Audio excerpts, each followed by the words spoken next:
Ibu bapak, saudara-saudariku yang dikasihi oleh Tuhan, Shalom.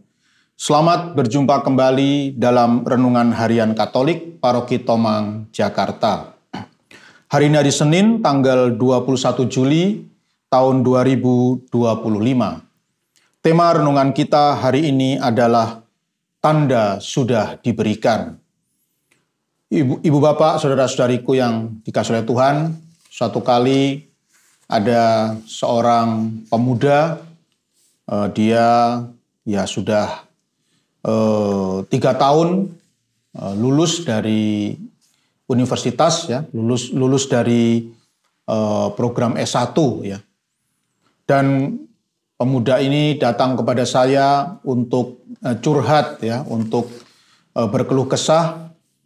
Dia berkata bahwa dia sudah 3 kali mengikuti ujian untuk bisa mendapat beasiswa kuliah di Jerman ya, di luar negeri. Sudah 3 kali dia mengikuti ujian dan terus gagal ya. Jadi hal ini membuat dirinya merasa sangat sedih dan kecewa ya. Lalu dia pun berkata kepada saya, Romo Erik, saya lama-lama jadi tidak percaya, saya lama-lama jadi sanksi bahwa Tuhan itu sungguh mencintai saya. Karena saya sudah 3 kali ikut ujian untuk dapat beasiswa kuliah di Jerman, tapi gagal terus. Ya. Saya jadi tidak percaya kalau Tuhan itu sungguh mencintai saya.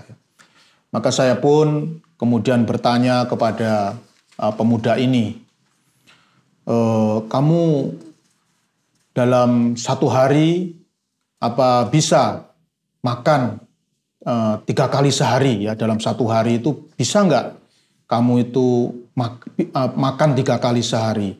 Dan pemuda ini dengan lancar berkata, ya bisa Romo. Setiap hari saya selalu sarapan, makan siang, dan makan malam. Gitu. Nah, lalu saya pun berkata, saya punya banyak teman Romo-Romo Indonesia yang bertugas sebagai misionaris di Afrika, ya, di Ethiopia, di Somalia, di Senegal, Nigeria, Zaire, dan lain sebagainya. Dan mereka bersharing bahwa di Afrika itu banyak sekali orang yang mati karena kelaparan. Ya, jangankan sehari makan 3 kali, ya. Jadi 1 minggu bisa makan 1 kali saja, itu sudah sesuatu yang luar biasa ya. Jadi 1 minggu hanya makan 1 kali ya, sedangkan dirimu 1 hari bisa makan 3 kali ya. Nah, kalau melihat hal ini, apakah kamu masih mau ya, apakah kamu masih bisa bertahan dengan pendapatmu itu bahwa Allah tidak mencintai dirimu ya. Dan juga saya juga mau bertanya, sekarang pendidikanmu ya sudah lulus sarjana ya, jadi dirimu sekarang sudah menjadi seorang sarjana lulus S1. Pengalaman saya dulu di Kalimantan ya, ketika saya bertugas di Kalimantan, di pedalaman Kalimantan, banyak anak-anak ya, jangankan sampai S1 ya, mau masuk TK saja tidak bisa karena tidak punya dana, tidak punya uang. Sedangkan dirimu bisa lancar sekolah, mulai TK sampai S1 dibiayai oleh orang tua.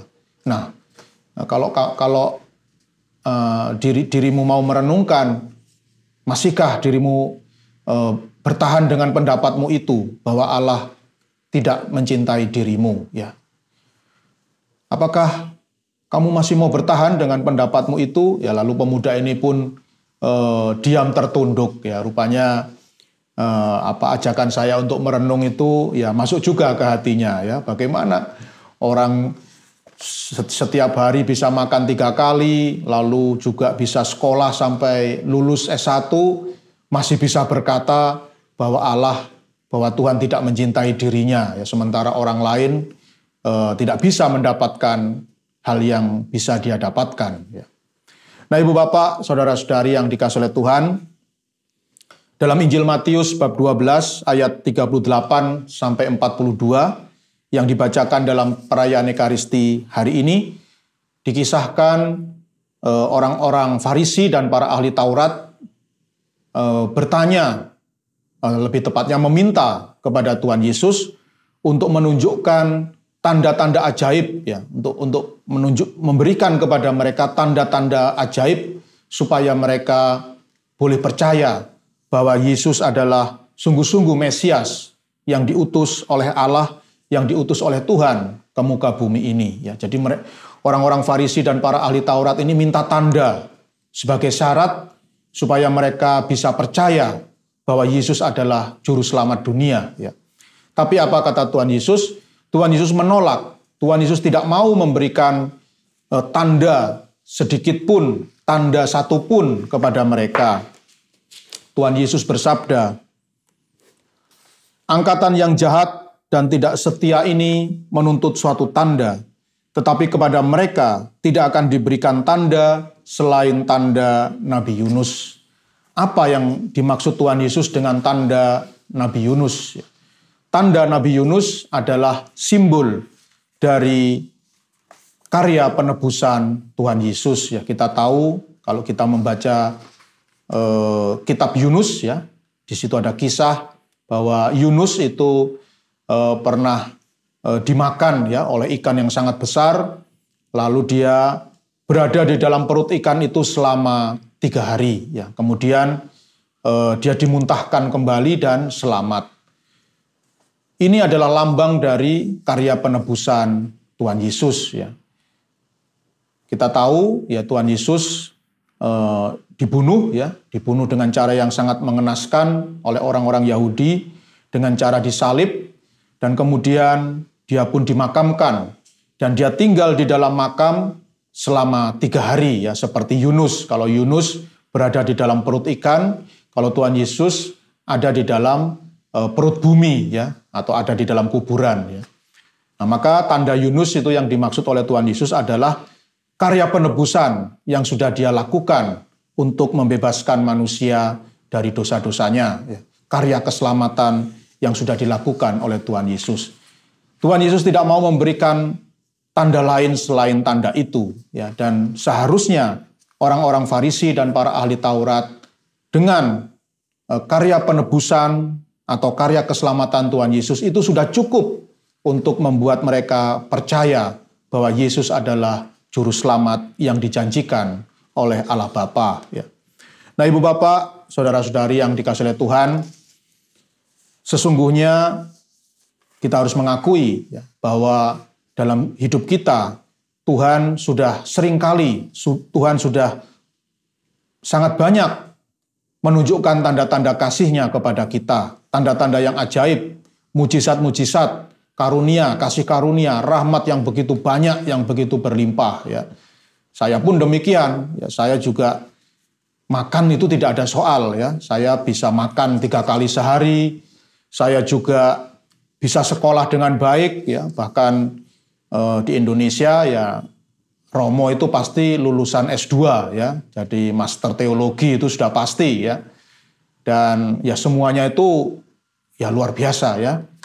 Gratis, kami tidak pernah membayar, ya. Di Ordo Karmel itu untuk pendidikan mulai tahun pertama sampai jadi Romo itu kami gratis, ya. Tidak dibayar oleh gereja, ya. Nah, bagaimana saya tidak mau bersyukur, ya. Kalau saya tidak mau bersyukur itu keterlaluan sekali, ya. Makan selalu dicukupi oleh Tuhan, pendidikan juga diberi yang terbaik oleh Tuhan, masih tidak mau bersyukur. Nah, itu sesuatu yang keterlaluan. Nah, Ibu Bapak, saudara-saudari, saya yakin dalam hidup Anda pun, ya, Tuhan sudah menunjukkan tanda-tanda kasih-Nya yang luar biasa, kasih karunia, rahmat yang berlimpah, semua sudah diberikan kepada Anda, ya. Dan Santa Teresa Lisieux pernah berkata bahwa karunia atau rahmat Allah yang paling besar itu adalah iman kepada Kristus. Ya. Iman kepada Kristus. Karena iman kepada Kristus, kita semua diselamatkan. Kristus, ya, Tuhan Yesus Kristus sudah berkorban untuk kita, mati di kayu salib, dan kemudian bangkit dan membawa keselamatan bagi kita semua.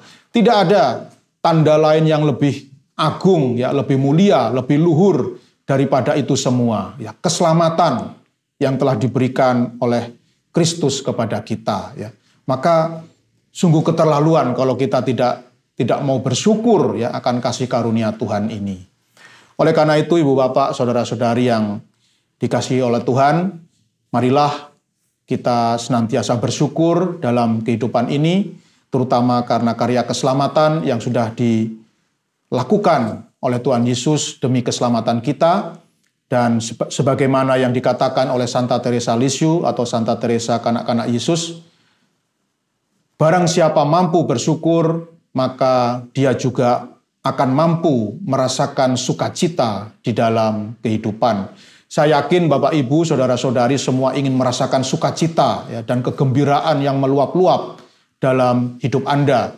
Maka syaratnya itu satu, Anda harus mulai dari sikap bersyukur, dari syukur, mensyukuri segala sesuatu yang sudah dianugerahkan oleh Tuhan dalam hidup Anda. Dan dari situlah Anda akan mampu untuk merasakan sukacita, kebahagiaan, kegembiraan yang meluap-luap di dalam hidup Anda.